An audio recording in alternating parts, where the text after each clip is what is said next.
Vous le savez, il y a 20 ans, le secteur de la petite enfance a été ouvert aux acteurs privés lucratifs. Cette privatisation du secteur, elle coûte cher aux finances publiques, elle coûte cher aux parents. Vous parlez de l'entrée des fonds de capital investissement dans l'actionnariat du secteur qui doit susciter la vigilance de l'État tant pour les risques de coûts financiers que représente cette dynamique que pour les exigences de rentabilité qui peuvent lui être associées.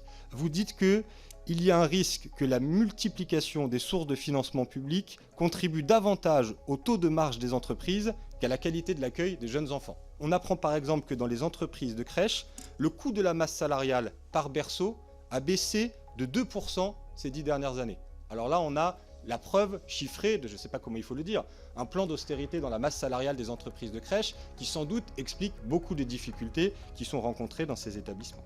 Vous recommandez une mission de contrôle ciblée sur un ou plusieurs groupes qui doit conduire à une étude plus précise des comptes. Est-ce qu'à votre connaissance, cette étude ciblée sur certains grands groupes, est-ce qu'elle a été menée?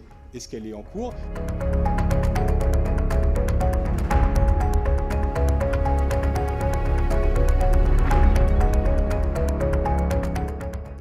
Il est important aussi, même s'il y a un sujet micro-crèche et crèche privée, d'abord de se dire que ce n'est pas que les grands groupes.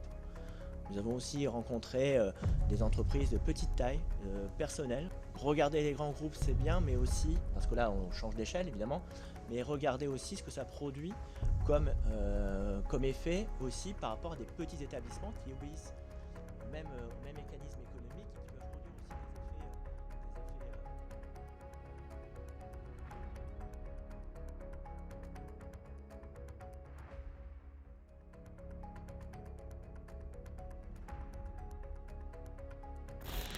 Oui, Monsieur le Président, permettez-moi de redire au micro que l'organisation des débats ne me semble pas satisfaisante. Quand il y a trop de questions successives, il est compliqué pour les personnes auditionnées de pouvoir répondre correctement.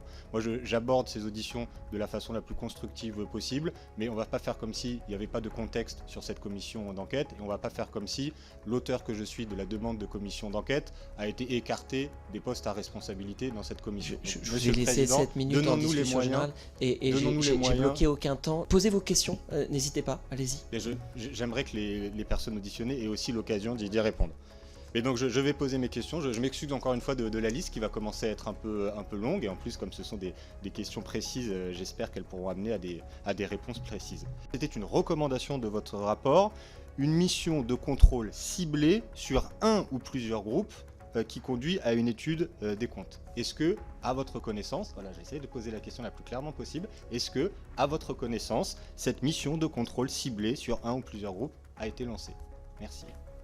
La parole est à vous, répondez à la question et le compte-rendu notera la réponse.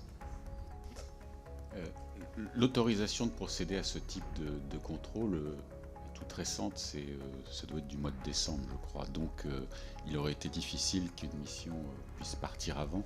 Donc c'est prématuré. Par contre, ça devient envisageable. Voilà.